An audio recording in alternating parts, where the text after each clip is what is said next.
Hello, welcome my dear friends to my next video lecture that is based on MCQs, that is static GK MCQs according to syllabus. So let us start. Here मैंने यहाँ पर आपके लिए 10 MCQs लाए हैं, लेकिन जिस तरह से मैंने पिछली बार भी आपको 10 में से चारों के चार ऑप्शंस जो थे वो एक्सप्लेन किए, इस बार भी मैं आपको एक तो आंसर दिया करेंगे और दूसरा साथ में जो चारों के चार ऑप्शन होंगे हम उनको भी साथ साथ में डिस्कस करेंगे. So let us start. Question number first है हमारे पास. क्वेश्चन हमसे पूछता है which among the following joins India with China. यानी ये बॉर्डर के रिलेटेड क्वेश्चन है कि कौन सी लाइन जो है, बाउंड्री जो है, वो इंडिया और चाइना को आपस में मिलाती है. तो ये इसका डायरेक्ट आंसर बनेगा मैक मोहन लाइन. इसी तरह से अगर पूछा जाएगा कि इंडिया और पाकिस्तान को कौन सी लाइन मिलाती है तो वो बनेगा आंसर रेड क्लिफ लाइन. इसी तरह से अगर पूछा जाएगा अफगानिस्तान और पाकिस्तान को कौन सी लाइन मिलाती है तो दुरंद लाइन. इसी तरह से अगर आपको एक और चीज़ मैं बता दूं, 49 पैरेलल लाइन यहाँ पर लिखी हुई है. ये कनाडा और यूएसए के बीच में एक बॉर्डर बनाती है और ये सारे वर्ल्ड में सबसे लॉन्गेस्ट बॉर्डर अगर पूछा जाएगा वो कौन सी है, कनाडा और यूएसए के बीच में ये 8994 समथिंग किलोमीटर्स में आती है ये. तो इसलिए ये आप याद रखेंगे, साथ में ये इनके फैक्ट्स भी याद रखेंगे. तो इस पहले क्वेश्चन का आंसर क्या बनेगा, मैकमोहन लाइन. यानी इसका आंसर मैकमोहन लाइन रहेगा. और ये क्या करता है, द फॉलोइंग, ये ज्वाइन करता है चाइना को इंडिया के साथ. Next, who is known as father of modern renaissance in India. Sorry ये इंडिया है. इंडिया में किसको कहा जाता है रेनेसेंस. ये ने हिंदुस्तान के अंदर किसने यहाँ पर modern system, western education system को प्रमोट करने की पहली बार बात की थी. जिस तरह से विवेकानंदा हैं, इन्होंने कहा था go back to Vedas. Arya Samaj 1875 Mumbai Kolkata, फिर उसके बाद लाहौर में शिफ्ट किया था 1877 में. बाल गंगाधर तिलक जो थे, इन्होंने होम रूल लीग शुरू की थी 1916 में. कहाँ से, पुणे से, महाराष्ट्र से. इसी तरह से पंडित जवाहरलाल नेहरू को मॉडर्न आर्किटेक्ट कहा जाता है. ये पहले प्राइम मिनिस्टर भी हैं. इन्होंने बुक लिखी है डिस्कवरी ऑफ इंडिया. तो ये सारी चीज़ें इनके बारे में याद रखनी बहुत ज़रूरी है.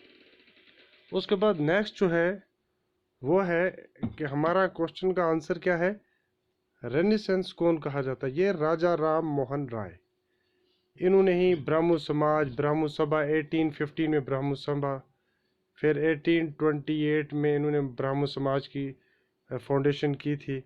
इन्होंने सती के खिलाफ जंग लड़ी थी और उसमें इन्होंने सती के अगेंस्ट जो किया था उसमें तब लॉर्ड जो हुआ करते थे यहाँ पर, जो वाइसरी थे, वो थे लॉर्ड विलियम बेंटिक.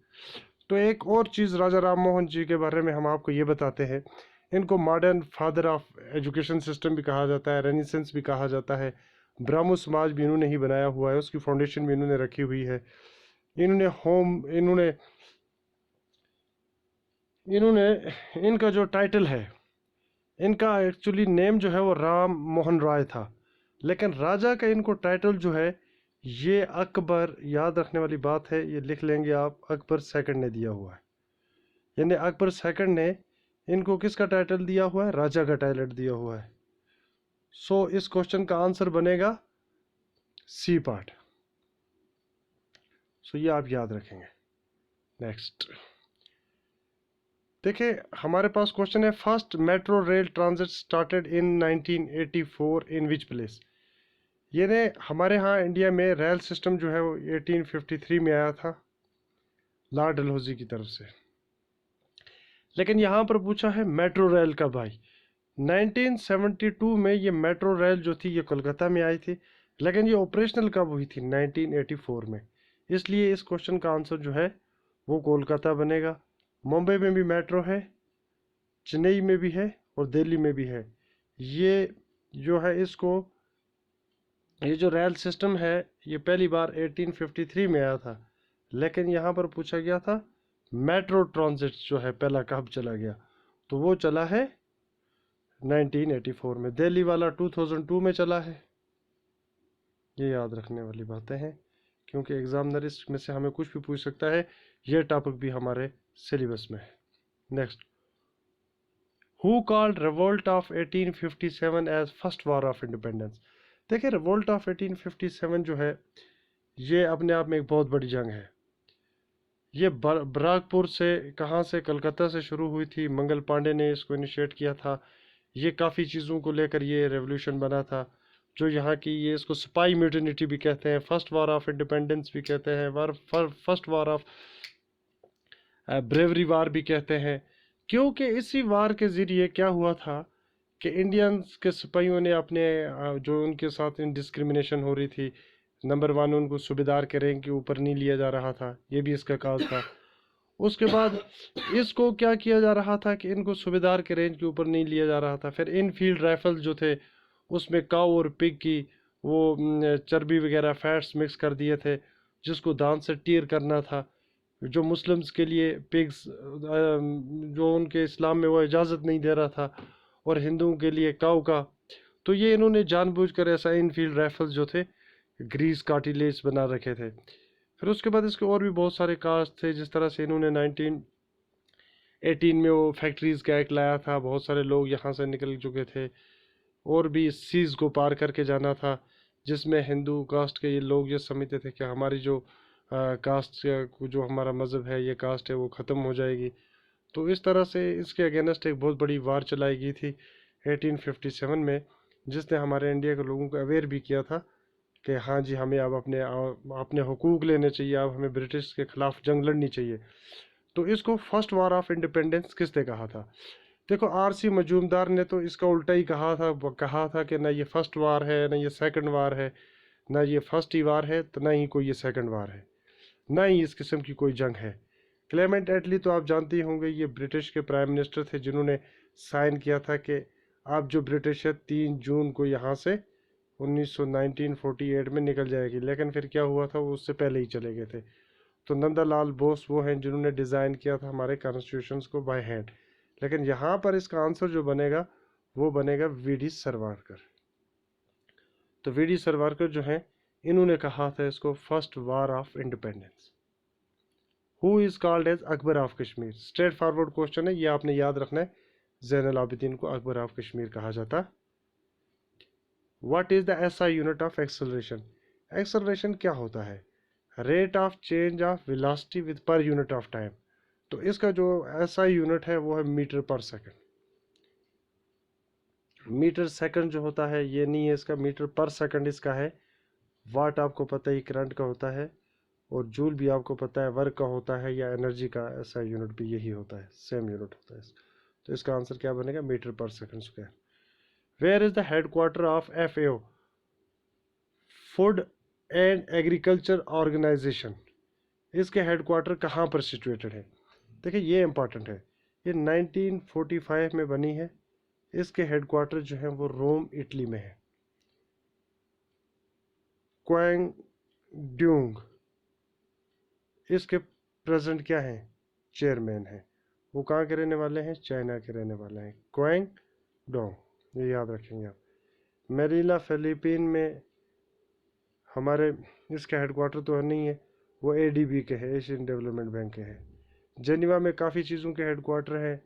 लंदन में भी एमनेस्टी इंटरनेशनल रेड क्रॉस का हेडक्वार्टर है। जेनीवा में तो बहुत सारे हेडक्वार्टर है, आप तो जानते हैं। इस पर हम अलग से सीरीज़ लाएंगे हेडक्वार्टर्स पे। तो इसका आंसर जो है वो रोम, इटली है। Who started the salt Satyagraha 1930 from Sabarmati आश्रम। बड़ा सिंपल सा क्वेश्चन है कि किसने स्टार्ट की? ये गांधी जी ने शुरू की थी। Where is first geological park construction recently. अगर आप सब करंट अफेयर्स के साथ जुड़े होंगे, डेली करंट अफेयर पढ़ते होंगे, जो हमारे पार्ट में है current events of national and international importance, तो यहाँ पर इसका आंसर देने की काबिल होंगे आप। तो इसका आंसर जो है मेरे भाई ये है मध्य प्रदेश। इसका आंसर मध्य प्रदेश बनेगा। Next, who is known as Lokmanya. यानी हर दिन, पिछली सीरीज में मैंने 10 क्वेश्चन आए थे, उसमें मैंने एक नाम रखा था, आज भी रखा है। देखिए यहाँ पर जो हमारे ऑप्शन है, ऑप्शंस के मुताबिक सीधा बाल गंगाधर तिलक को कहा जाता था लोकमान्य। तो इसी तरह से वीडी सावरकर ने कहा था रिवोल्ट ऑफ 1857 को फर्स्ट वार ऑफ इंडिपेंडेंस। तिलक ने होम रूल लीग भी शुरू की थी।